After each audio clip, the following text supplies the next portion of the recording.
vendría a ser este estudio de serie de temas en este caso, de Segunda de Tesalonicenses, ¿no? El día de hoy voy a compartir con ustedes un mensaje que he titulado Tu Dios retribuye con justicia. Tu Dios retribuye con justicia. Y hazlo personal. Yo creo que este es un mensaje de esperanza, un mensaje que trae aliento a nuestras vidas, un mensaje de alguien que te envía una carta en momentos de dificultad, alguien que te busca en momentos de dificultad, alguien que se preocupa por ti en momentos de dificultad. Y por supuesto Dios usa a hombres, como Dios usó a Pablo, pero detrás de Pablo está el Señor, que procura tu bien, que procura lo mejor para ti. Continuamos en esta serie de temas, por supuesto, de 2 Tesalonicenses, y lo vamos desarrollando de una manera expositiva, quiere decir paso a paso. Estamos yendo capítulo por capítulo, tema por tema, para entender exactamente la idea de la carta. Es muy importante que no solamente aprendamos a leer la Biblia con versículos salteados, porque la Biblia en sí no tiene capítulos, no tiene versículos desde el original, son cartas de corrido, pero le pusieron versículos y le pusieron capítulos para que pudiéramos ubicarlos. Así que no podemos tomar un versículo como una idea suelta o una idea aparte de los más versículos. No quiere decir que este versículo dice una cosa y está desligado del otro, no, porque todo es un texto, todo es un párrafo. Solamente lo usamos ¿para qué? Para encontrarlo.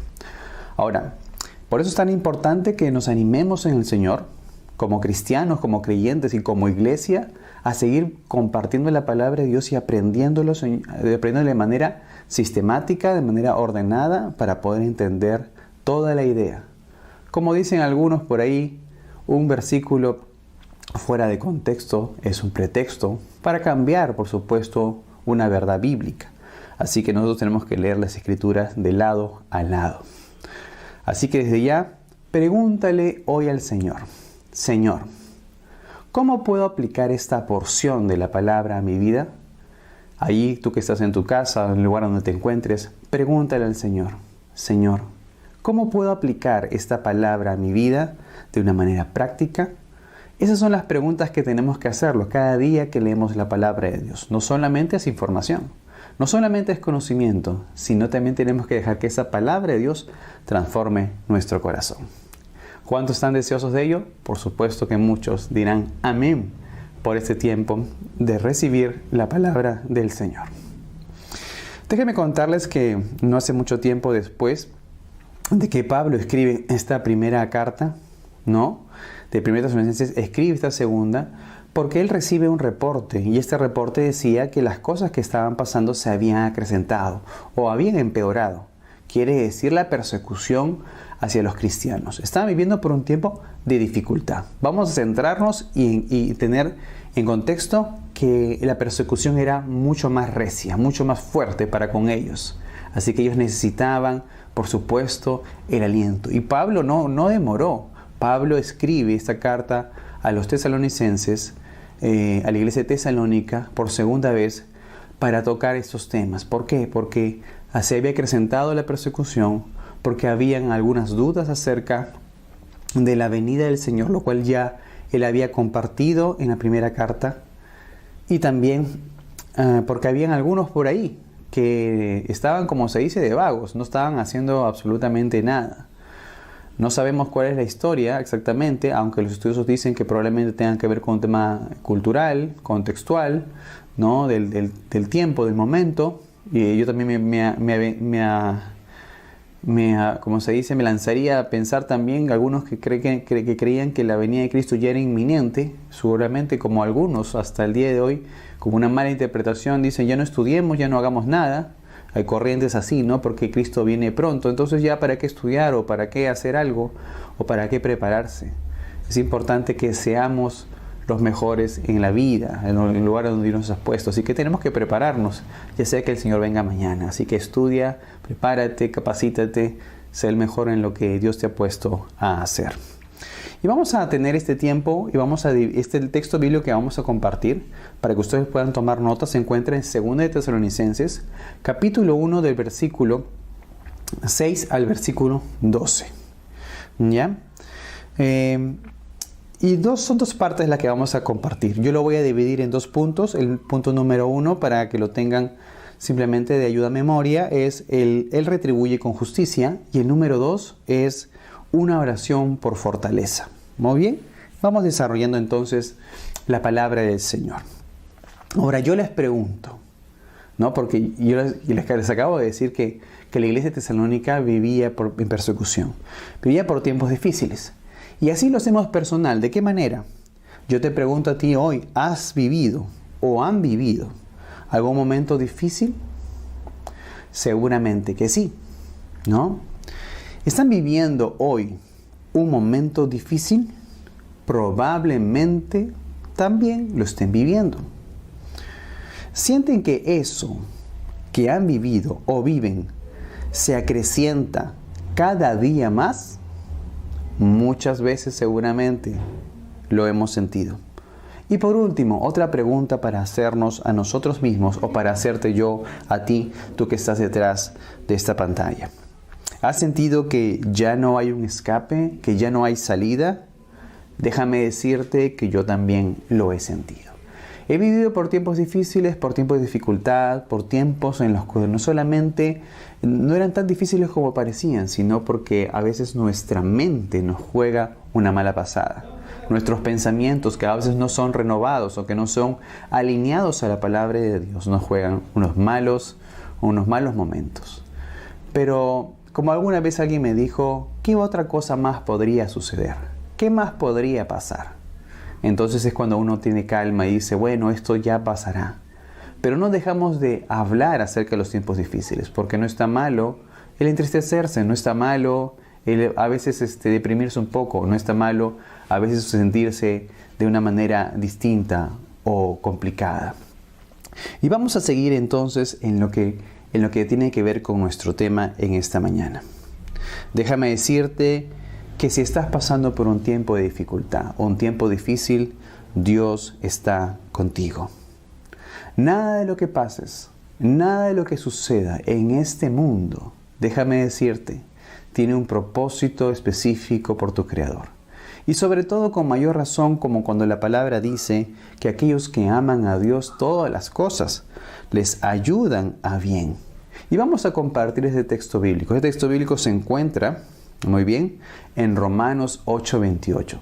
Para aquellos que les gusta apuntar, aprovechen este tiempo y compartan y tengan este tiempo también de escribir Romanos 8:28. La palabra de Dios dice lo siguiente, Romanos 8:28 dice, y sabemos que a los que aman a Dios, todas las cosas les ayudan a bien. Esto es, a los que conforme a su propósito son llamados. Por eso es que no tenemos nada que temer. Por eso es que no debemos atemorizarnos. Por eso es que tenemos que llevar nuestros pensamientos a la palabra de Cristo y a la persona de Jesucristo, para que sepamos que, como dice la palabra, que en el mundo habrá aflicción, pero que Él ha vencido. Entonces en Él está nuestra victoria y en Él está nuestra confianza. Si amamos a Dios, Él nos cuida. Si lo amamos con todo nuestro corazón, podemos saber que al amarlo estamos respondiendo a la palabra de Dios de la mejor manera. Y si lo hacemos así y consideramos a Dios en nuestros caminos, entonces sabemos que Él nos cuida. Ahora preguntarán, pero pastor, yo amo a Dios. ¿Cómo podemos saber si realmente amamos a Dios? Hay un versículo en la palabra de Dios que nos lleva a entender esta idea del amor al Señor. Vamos a Juan capítulo 14, del versículo 23 al versículo 24, que dice lo siguiente. Respondió Jesús y dijo, el que me ama, mi palabra guardará, y mi Padre le amará, y vendremos a él, y haremos morada con él. El que no me ama, no guarda mis palabras, y las palabras que habéis oído no es mía, sino del Padre que me envió. Muy bien, la respuesta en realidad para saber si amamos a Dios es la obediencia. Y acá hay algo muy importante. ¿Por qué toco este tema de amar a Dios y la obediencia? Porque en estos pasajes que vamos a leer a continuación, vamos a ver cómo es que Pablo responde a aquellos que están sufriendo por causa del Evangelio, hablándoles acerca de su gran galardón y su premio en el Señor. Pero también Pablo es enfático en decir que aquellos que no aman a Dios, aquellos que no obedecen su palabra, aquellos que no han creído en el mensaje, tendrán un fin de condenación. Entonces, ¿qué debo hacer yo? Amar a Dios. Y no por el miedo de lo que ha de pasar, sino porque he entendido, he comprendido la palabra de Dios.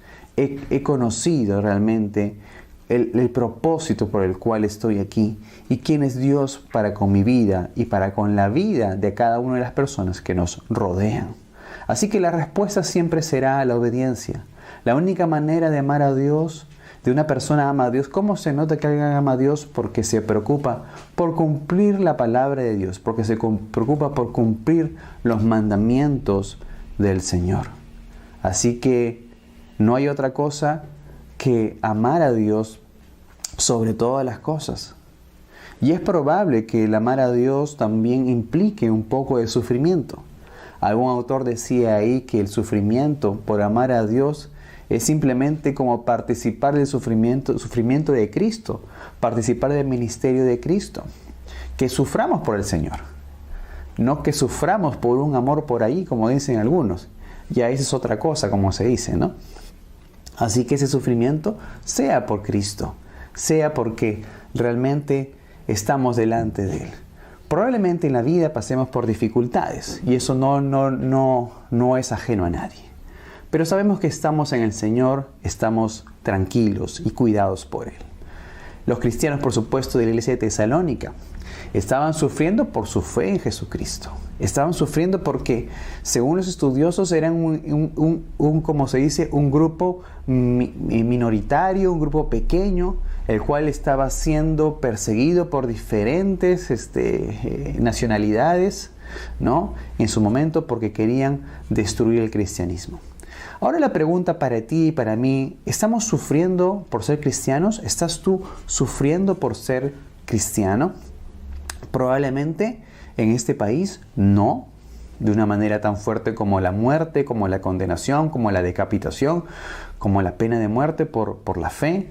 El ser apedreados no sucede en nuestro país.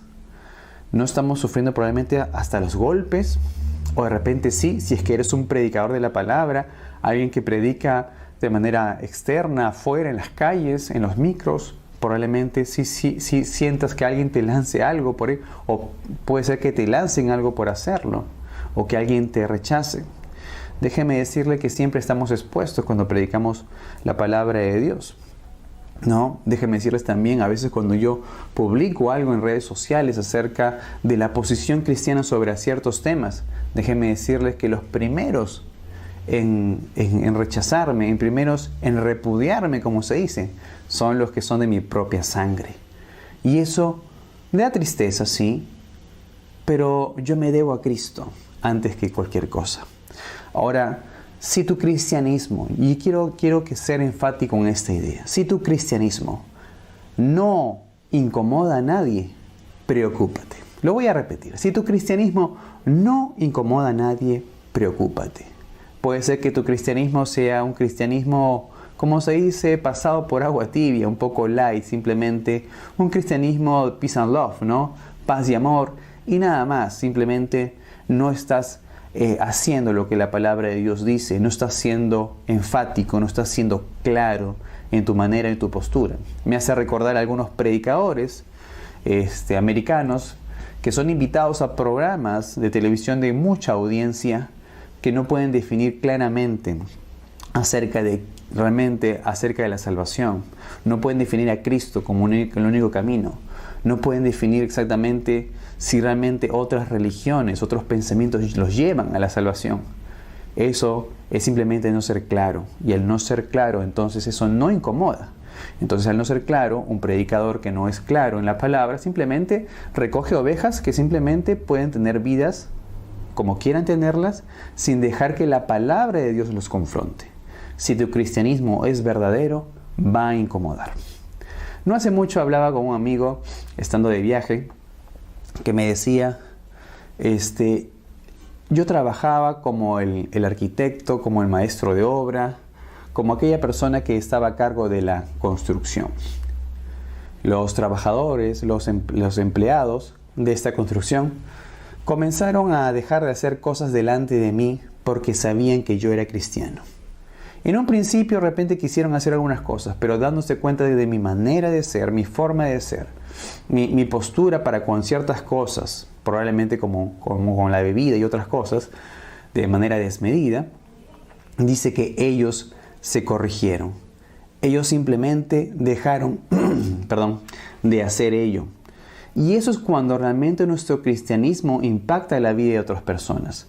Las personas que están alrededor nuestra reconocen que nuestro cristianismo y probablemente dejan de hacer cosas malas porque nuestro cristianismo les incomoda, les confronta. La palabra de Dios termina haciendo algo en nuestras vidas que repercute en la vida de aquellos. Por eso que algunos que quieren seguir pecando no van a seguir estando a tu lado, porque saben que si están a tu lado tú les vas a decir que eso está mal. Porque saben que estás a tu lado, sabrán que habrá una diferencia.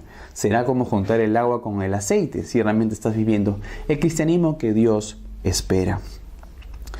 Muy bien, ahora tenemos que preocuparnos, por supuesto, de la manera en la que estamos viviendo. La iglesia de Tesalónica estaba preocupada, ¿de qué sentido? Porque por supuesto que estaba incomodando, por supuesto que el mensaje incomodaba, por supuesto que las personas no solamente se alejaban de ellos, sino que querían desaparecerlos, destruirlos. ¿Por causa de qué cosa? Por causa de Cristo. Como alguien me contaba hace mucho tiempo acerca de esta idea, que nuestro cristianismo sea, por supuesto, un cristianismo que marque la diferencia. Y vamos a entrar al pasaje bíblico que se encuentra en 2 de los Tesalonicenses, capítulo 1, de versículo 6 al versículo 10, para desarrollar la primera parte. Y voy a leerlo con ustedes en la Nueva Versión Internacional. Les pido, por supuesto, que estén atentos a esta lectura. Y dice así: Dios, que es justo, pagará con sufrimiento a quienes los hacen sufrir a ustedes. Y a ustedes que sufren les dará descanso. Lo mismo que a nosotros, esto sucederá cuando el Señor Jesús se manifieste desde el cielo, entre llamas de fuego con sus poderosos ángeles, para castigar a los que no reconocen a Dios ni obedecen el Evangelio de nuestro Señor Jesús. Ellos sufrirán el castigo de la destrucción eterna, lejos de la presencia del Señor y de la majestad de su poder, el día en que venga para ser glorificado por medio de sus santos y admirado por todos los que hayan creído, entre los cuales están ustedes porque creyeron el testimonio que les dimos. Muy bien, lo primero que vamos a compartir es: Él retribuye con justicia. Él retribuye con justicia. ¿Por qué? Basado en el versículo 6 que habla de que Dios es justo, vamos a decir, número 1, porque Él es justo. Y la palabra de Dios nos habla acerca de su justicia. Nos habla de que podemos confiar en Dios. No podemos decir, no, es que Dios es injusto. Dios no es perfecto. Dios no me ayuda. No, podemos decir que Él es justo, porque en Él está la justicia y en Él está la verdad. La palabra de Dios nos apoya en este texto y en este principio acerca de la justicia de Dios en Deuteronomio capítulo 3, versículo 4, que dice lo siguiente: Él es la roca, cuya obra es perfecta, porque todos sus caminos son rectitud, Dios de verdad y sin ninguna iniquidad en Él. Él es justo y recto. Entonces, si el Señor retribuye con justicia porque Él es justo, no tenemos nada que temer. Ya sea que estemos viviendo por un tiempo de dificultad, ya sea que estemos viviendo un tiempo difícil, el Señor obrará con justicia y será Dios justo. No tenemos que nosotros, como se dice, buscar nuestra propia justicia, porque si le pidiéramos a Dios obrar con nuestra propia justicia, entonces nuestra justicia, que es imperfecta, simplemente no resolvería absolutamente nada. No hay otra cosa mejor que decirle: Señor, manifieste como el Dios justo sobre esta situación, sobre este problema, sobre esta situación que hoy estoy viviendo. Lo segundo por lo cual decimos que el Señor retribuye con justicia es porque, número 2, porque la prueba no es para siempre. La prueba no es para siempre. Y me baso en el versículo 7, que dice, y a ustedes que sufren, les dará descanso. Cuando decimos esto es que, por supuesto, ese tiempo de dificultad que hoy tú puedes estar viviendo o yo puedo estar viviendo, no va a ser para siempre, sino que simplemente pasará. Como alguien dijo también, esto también pasará. Quiere decir que no todo permanece de cierta manera. El único que permanece es nuestro Señor. El único que permanece es Él y sus palabras. Por eso dice la palabra que nada nos podrá separar de su amor. Salmo 35 apoya también, o por lo menos, como se dice, nos da sustento para este principio acerca de los tiempos difíciles, acerca del tiempo, por supuesto, de la prueba, de ser pulidos, de ser enseñados, de aprender a confiar, de aprender a depender más y más de nuestro Señor. Salmo 35 dice, porque por un momento será su ira, pero su favor dura toda la vida. Por la noche durará el lloro y a la mañana vendrá la alegría. Qué excelente, ¿no?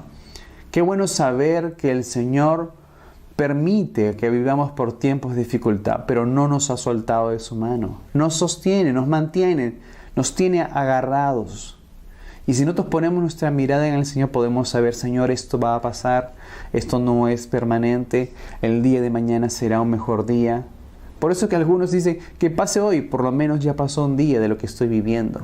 El día de mañana, el día después, pronto veremos al Señor, como se dice, manifestándose en su poder, en su gloria. Déjenme decirles que a veces pensamos que Dios no está haciendo nada, pero déjenme decirles que Dios sí está haciendo algo. Está trabajando en nuestras vidas y en nuestros corazones. Así que nos alegramos en el Señor porque lo que hoy vivimos no será para siempre, sino que pronto veremos, por supuesto, con nuestros propios ojos, la obra de Dios en nuestras vidas y en nuestras familias. Así que nos alegramos por ello. El día del Señor, por supuesto, como la iglesia de Tesalónica esperaba, y nosotros también esperamos, vendrá y no fallará. Así que tendremos descanso en Él, por supuesto. Pero mientras estamos en vida, hagamos las cosas como el Señor nos ha mandado a hacer. Yo me gozo mucho en pensar y en meditar en la obra de Dios, en este mundo y en nuestras propias vidas. Él retribuye con justicia, número 3, porque no dejará al malvado sin castigo. Y eso lo baso en el versículo 8 donde dice, para castigar a los que no conocen a Dios.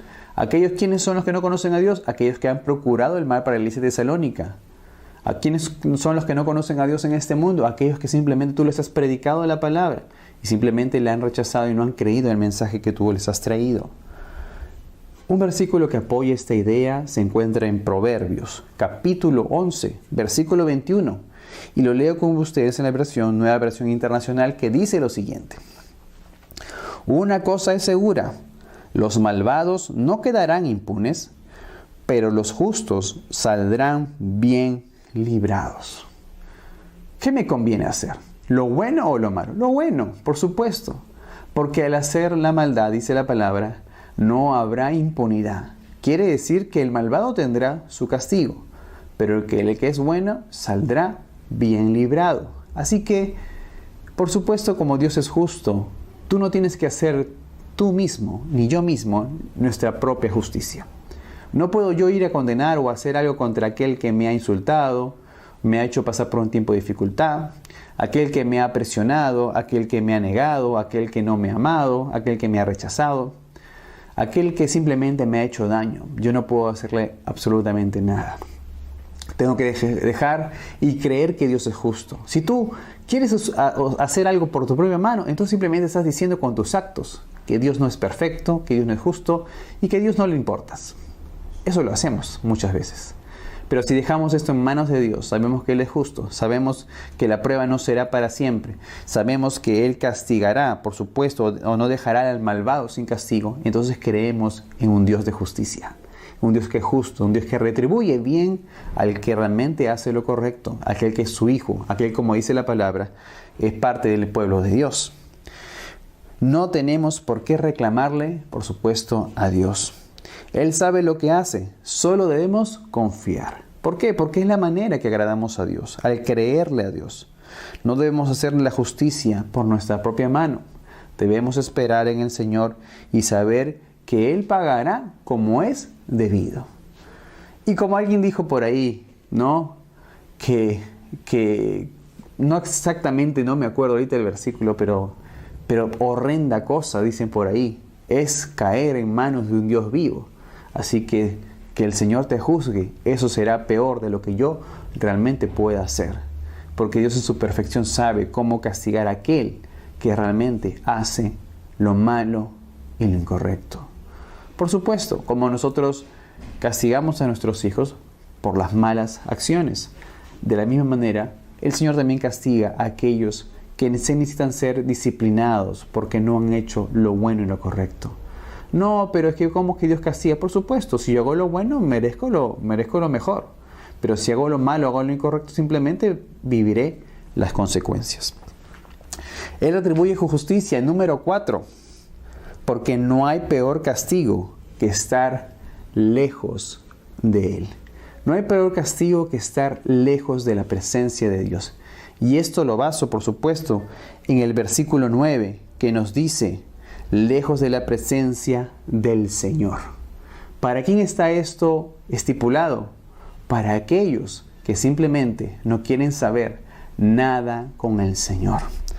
Y leo con ustedes el Salmo 84, versículo 10, que dice lo siguiente. Vale más pasar un día en tus atrios que 1000 fuera de ellos. Prefiero cuidar la entrada de la casa de Dios que habitar entre los impíos. El salmista declara, por supuesto, que es mejor estar en la casa de Dios que simplemente habitar con aquellos que han de ser, por supuesto, disciplinados, aquellos que han de ser condenados por causa de sus propios actos. No hay peor castigo, déjenme decirles, no solamente en esta vida, sino después, por supuesto, en la vida que la palabra de Dios nos promete, que es la vida eterna con el Señor, que vivir alejados de su presencia. No hay un castigo mayor o más fuerte o más difícil. Yo creo que en vida misma yo no podría. Aquellos que hemos conocido al Señor Jesucristo, aquellos que conocemos la palabra de Dios, no podremos vivir sin realmente, como se dice, estar en la presencia de Dios. Por disfrutar de sus bendiciones, por disfrutar de su presencia, poder ver con nuestros ojos la obra de Dios en nuestras vidas. Qué difícil sería vivir alejado de su presencia. Qué difícil sería realmente no tener al Señor. ¿A quién iríamos? ¿A quién recurriríamos si no es a Dios? Es nuestra fe la que nos sostiene. Cuando otros simplemente deciden quitarse la vida, porque no tienen sentido a la vida, porque no tienen sentido a las cosas, porque no encuentran una respuesta. La respuesta es Jesucristo. El camino es el Señor. La vida que Dios quiere está en su palabra para con su creación, para los que somos adoptados como sus hijos. Qué pena por aquellos que no encuentran la verdad. Pero déjame decirte que si tú tienes esa verdad para compartir, no te quedes sin compartirla, sin mostrarla, sin enseñarla, sin darla a notar a otros que necesitan de ti. Por supuesto que el mensaje está basado primero en la obra de Jesucristo, en su amor hacia la vida de cada uno.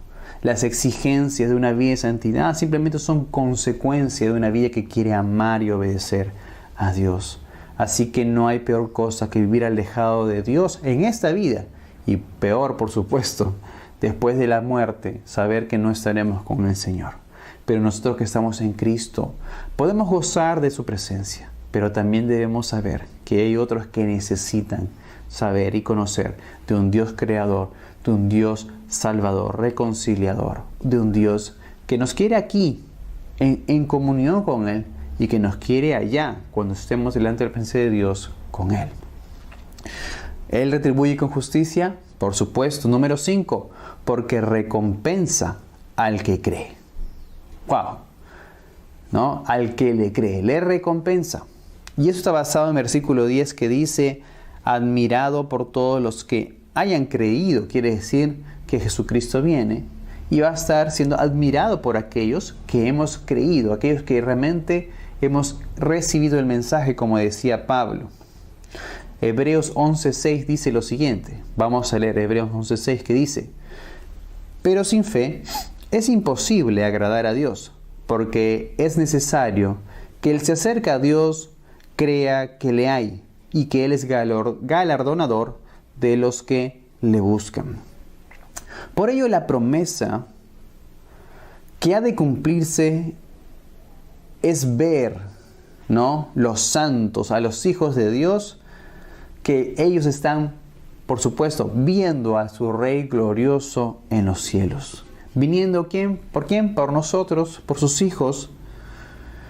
Y por supuesto, viendo al Señor, como decíamos en versículos, capítulos anteriores de Primera de Tesalonicenses, viendo al Señor con voz de mando, con trompeta de Dios, mostrando todo su poder, su majestad y su poderío.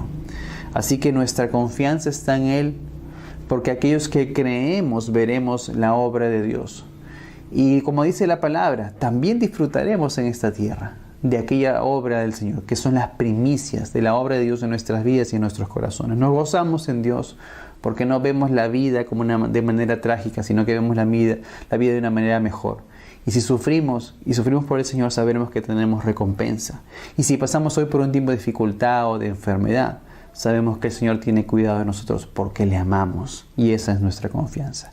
Segunda y última parte final para ir acabando lo que vendría a ser este mensaje.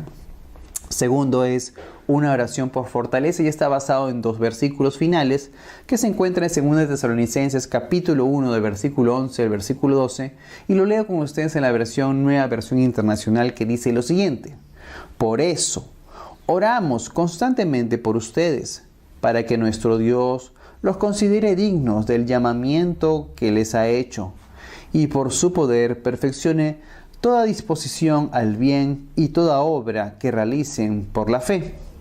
Versículo 12, oramos así de modo que el nombre de nuestro Señor Jesús sea glorificado por medio de ustedes, y ustedes por Él, conforme a la gracia de nuestro Dios y del Señor Jesucristo. Muy bien, y aquí le he puesto una letra que le he puesto como letra A. No hay mejor cosa que alguien ore constantemente por ti. No hay mejor cosa que alguien constantemente por ti. Y lo baso en versículo 11 cuando dice Pablo, oramos constantemente por ustedes. Yo te pregunto, ¿tienes un amigo? ¿Tienes a alguien que ora constantemente por ti? ¿Tienes a alguien que te escribe? ¿Tienes a alguien que en tiempo de enfermedad te preguntó ¿cómo estás? No hay mejor cosa que recibir un mensaje de alguien que te pregunta ¿cómo estás? ¿Cómo te sientes? ¿Cómo amaneciste hoy? Eso quiero decirte que es de mucha bendición. Y para ti, amigo, amiga, que lo has hecho para con mi vida, también quiero decirte que lo valoro mucho y que veo en ti un amigo, veo en ti alguien que ora por nosotros o por nuestras vidas. Gracias a Dios, por supuesto, por los que están orando también por nosotros como familia. ¿Tienes alguien, por ejemplo, que tengas tú la certeza de que realmente está orando? ¿Puedes identificar a alguien, un líder, un pastor, un amigo, alguien que sabes, sí, él siempre ora por mí, o por lo menos me lo hace saber? Por ejemplo, yo tengo un amigo en el cual sé que está en el ministerio y sé que su lucha es fuerte, probablemente familia, trabajo, ministerial, ¿no? Es constante estudio de la palabra, estudio para poder también enseñar a otros. De vez en cuando el Señor me hace recordar su vida y oro por él, pido a Dios por su vida. Y no dejo de escribirle diciéndole, hola amigo, estoy orando por ti. Eso, por supuesto, es un bálsamo para la vida de aquel que lo recibe. Es una bendición realmente saber de que alguien está orando por ti. Uno se siente respaldado. Por supuesto que muchos en la iglesia podrán decir lo mismo. Podrán decir, yo también me siento respaldado porque sé que mis pastores, sé que mis líderes, sé que mi hermano de célula o de grupo pequeño está orando por mí. No solamente porque me lo dice, sino porque tengo la certeza de que lo está haciendo. No hay otra cosa mejor que saber que alguien está orando constantemente por nosotros. Pablo lo hacía. Pero más que ello, el Señor, por supuesto, está pendiente de esa oración, de ese ruego por nuestras vidas. Estoy orando por ti es una de las mejores cosas que el cristiano puede recibir como mensaje. Eso se siente muy bien y, por supuesto, alegra el alma, alegra el corazón, alegra nuestras vidas. La carga de Pablo, en este caso, por la iglesia de Tesalónica era de dos cosas. Uno, oraba también para que ellos sean dignos del llamamiento de Dios, quiere decir que vivan su vida de manera digna, como nosotros debemos vivir nuestro cristianismo de manera digna, quiere decir siendo de buen testimonio en nuestra forma de vivir, y no una careta, sino simplemente el ser como somos, en el sentido de que hemos sido transformados, dejar ver que la obra de Dios, por supuesto, el fruto del Espíritu Santo de Dios se ve en nuestras vidas. Y lo segundo, por lo que Pablo también ora por esta iglesia, es para que sus obras de fe sean perfeccionadas por el poder de Dios. Para que todas aquellas cosas que hacen, ¿no?, que están viviendo, aquellas que están haciendo, que a favor del Evangelio, prosperen, sean perfeccionadas en Dios. Esto mismo es lo que Dios espera de nosotros. ¿Qué espera Dios de nosotros? Como cristianos, como hijos de Dios, ¿no? Espera de que no simplemente hablemos mucho, sino que realmente hagamos las cosas que debemos de hacer. No hace mucho, en realidad hace unos días atrás, hablábamos en el cuerpo pastoral, en el grupo de pastores que conforma la iglesia, y hablamos acerca de alguien del cual reconocemos que ha crecido en el Señor. Y esa es nuestra alegría.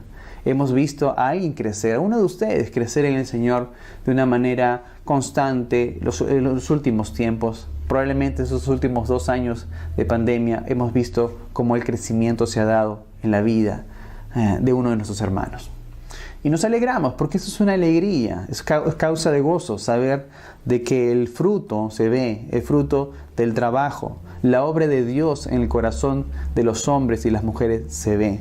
No hay mejor cosa y no hay mayor alegría que alegrarnos por saber que estamos creciendo y que nuestras obras de bien, obras de fe, están siendo perfeccionadas por la obra de Jesucristo en nosotros. Ve y última parte de este segundo punto que dice: la oración correcta es que Cristo sea glorificado. Y esto lo baso, por supuesto, en el versículo 12, que dice así, de modo que el nombre de nuestro Señor Jesús sea glorificado por medio de ustedes.